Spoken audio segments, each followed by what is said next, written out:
अध्याय 26 अद्भुत श्रीकृष्ण. भगवान श्रीकृष्णांच्या अवतरणाविषयीची गुंतागुंत आणि त्यांच्या असाधारण दिव्य ऐश्वर्याची कल्पना नसणारी वृंदावनातील निष्पाप गोप बालक यांनी गोप त्यांच्या सर्वश्रेष्ठ आणि अद्भुत लीला चरित्रांची आपापसात चर्चा करू लागले. त्यांच्यापैकी एक सखा म्हणाला, मित्र हो, श्रीकृष्णाच्या कार्याचा विचार करता अशा असामान्य बालकाने आमच्यात यावे आणि आमच्यासोबत वृंदावनात राहावे हे कसे शक्य आहे? अर्थात हे शक्यच नाही. कल्पनाच करा, त्याचे वय आता अवघे 7 वर्षाचे आहे. अशा वयात एखाद्या हत्तीच्या युथपतीने एखादे कमळ सोंडेने सहजपणे उचलून धरावे, त्याप्रमाणे त्याने गोवर्धन पर्वत छत्रासारखा अलगद उचलून धरावा हे कसे शक्य झाले?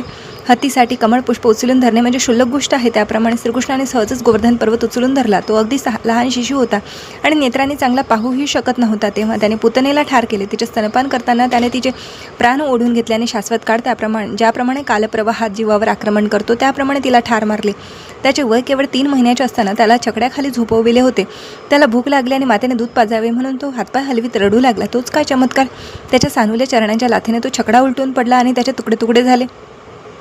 हा श्रीकृष्ण केवळ 1 वर्षाचा असताना तृणावर्त नावाचा असुर प्रचंड वावटळीच्या रूपाने येथे आला आणि त्याला मारण्याच्या इच्छेने उंच आकाशात घेऊन गेला. परंतु बाळकृष्ण त्या असुराच्या गळ्याला लटकला आणि असुर भूमीवर आपटून त्वरित मरण पावला. एकदा लोण्याची चोरी केली म्हणून मातेला राग आला आणि तिने त्याला लाकडी उखडाला बांधून ठेवले. या मुलाने ते उखड उडीत अंगणातील यमुलार्जुन वृक्षांमधून वाट काढली आणि त्यांना पाडले. एकदा थोरल्या बंधूसमवेत बलरामांसमवेत तो वासरे चारण्यासाठी वनात गेला होता. त्यावेळी बकासूर नावाचा असुर त्याला ठार मारण्यासाठी तेथे आला, परंतु या बालकाने त्याची चोच फाडून टाकली. असेच एकदा वत्सासूर म्हणून ओळखल्या जाणाऱ्या असुराने कृष्णाला ठार करण्याच्या इच्छेने वासराच्या घोडक्यात प्रवेश केला. त्याचे एक छद्म कृत्य श्रीकृष्णाने तत्काळ ओळखले आणि त्याने त्याला एका वृक्षावर फेकून मारले. एकदा हा बालक कृष्ण बलरामांसोबत तालवनात गेला. तेथे गाढवाच्या रूपातील धेनुकासुराने त्याच्यावर आक्रमण केले. तेव्हा बलरामाने त्यांचे मागचे पाय पकडले आणि गरगर फिरून तालवृक्षावर फेकून दिले. तेथे धेनुकासुराचे अनेक अनुचर होते. ते देखील गाढवाच्या रूपात होते, परंतु या दोघांनी त्या सर्वांनाच ठार मारले. तदनंतर हे वन पशूंना चारा चरण्यासाठी आणि आश्रयांसाठी निर्भय झाले. त्याप्रमाणे वृंदावनवासी जनही त्या वनात निर्भयपणे जाऊ येऊ लागले. जेव्हा प्रलंबासूर बालकाचे रूप घेऊन कृष्णाच्या बालमित्रांमध्ये गुपचूप मिसळला, तेव्हा कृष्णाने बलरामांकडून त्याचा वध करविला. एकदा कृष्णाने आपल्या बालमित्रांना आणि गायींना वणव्यापासून वाचविले. त्याने यमुनेच्या डोहात निवास करणाऱ्या महाकाय कालिया सर्पाला शिक्षा केली आणि त्याला यमुना सोडून जाण्यास भाग पाडले. अशा रीतीने यमुनेचे जळ विषरहित झाले. नंद महाराजांच्या सुहृदांपैकी एक म्हणाला, प्रिय नंद, तुझ्या पुत्राचे कृष्णाचे आम्हाला इतके आकर्षण का असावे हेच आम्हाला समजत नाही. आम्ही त्याला विसरू शकत नाही.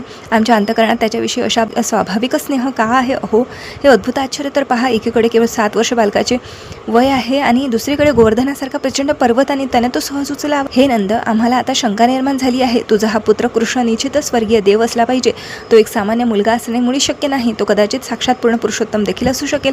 वृंदावनातील या गोपांचे स्तुतीपूर्ण कथन ऐकून नंदराजा म्हणाले, प्रिय मित्र हो, तुमच्या शंकेचे समाधान करताना मी केवळ गर्गमुनीचे कथन प्रस्तुत करतो, त्यामुळे तुमची शंका कदाचित दूर होऊ शकेल. गर्गमुनी त्याचा जातकर्म संस्कार करण्याकरिता आले होते. तेव्हा त्यांनी सांगितले होते की हा पुत्र वेगवेगळ्या युगात वेगवेगळी शरीरकांती धारण करून प्रकट होत असतो आणि त्यावेळी तो घननीळ कृष्णवर्ण घेऊन वृंदावनात अवतरला आहे. प्रथम त्याचा शुक्लवर्ण होता, नंतर तो रक्तवर्ण घेऊन प्रकटला आणि कधीकधी तो हेमवर्ण धारण करतो. त्याने पुढे सांगितले की हा पुत्र एकदा वसुदेवाचा पुत्र होता. त्याचा मागील जन्म जाणणारे त्याला वसुदेव म्हणतात. गर्गमुनी पुढे म्हणाले की माझ्या पुत्राची त्याच्या गुणांवरून आणि कृत्यांवरून अनेकानेक नावे आहेत. गर्गमुनीने मला आश्वस्त करीत सांगितले की हा माझा पुत्र माझ्या कुटुंबाला सर्व मंगल प्रदान करेल. आपल्यावर जरी अनेकानेक संकटे कोसळली तरी या मुलाच्या कृपेने आपण त्यांना सहजरित्या पार करू. गर्गमुनीने असेही सांगितले की या मुलाने गतकाळात जगाला विषम स्थितीतून वाचविले आहे. तसेच त्याने सदाचारी आणि प्रामाणिक मनुष्याचे चोरांपासून आणि दुर्जनांपासून अनेक वेळा संरक्षण केले आहे. त्याने असेही सांगितले की या मुलाकडे आकर्षित होणारा कोणताही भाग्यवान मनुष्य आपल्या शत्रूकडून नष्ट होऊ शकत नाही. तो सर्वथा भगवान श्रीकृष्णासमान विष्णू समान आहे. भगवान विष्णू नेहमीच ते देवतांची बाजू घेत असतात आणि त्यामुळे दैत्य हे देवतांना कधीच पराभूत करू शकत नाही. गर्गाचार्यांनी पुढे सांगितले की माझा पुत्र दिव्य सौंदर्य, गुण, कर्तव्य, प्रभाव, श्री या ऐश्वर्यात भगवान विष्णू समान असेल आणि म्हणून त्यांची अद्भुत कृत्ये पाहून आपण आश्चर्याने संभ्रमित होऊ नये. हे सर्व सांगून गर्गाचार्य आपल्या निवासस्थानी परत गेले. तेव्हापासून आपण या मुलांची अद्भुत कृत्ये नेहमी पाहत आहोत. गर्गाचार्याच्या वक्तव्यावरून मी असे समजतो की हे बालक साक्षात नारायण असावे अथवा त्याचे रूप असावे.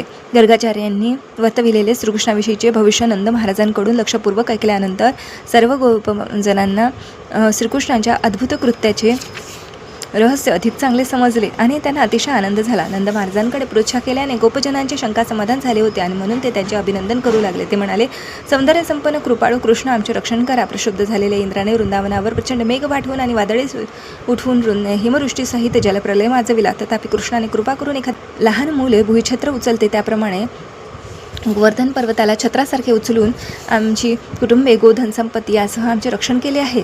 त्यांची कृपादृष्टी आमच्यावर आणि आमच्या गायीवर सदैव अशीच राहो आणि सर्व व्रजजन या अद्भुत कृष्णाच्या रक्षणाखाली सुखासमाधानाने नांदोत. अशा रीतीने कृष्ण पूर्ण पुरुषोत्तम भगवान या ग्रंथातील अद्भुत श्रीकृष्ण नामक अध्यायातील भक्तिवेदांत भाष्य संपन्न.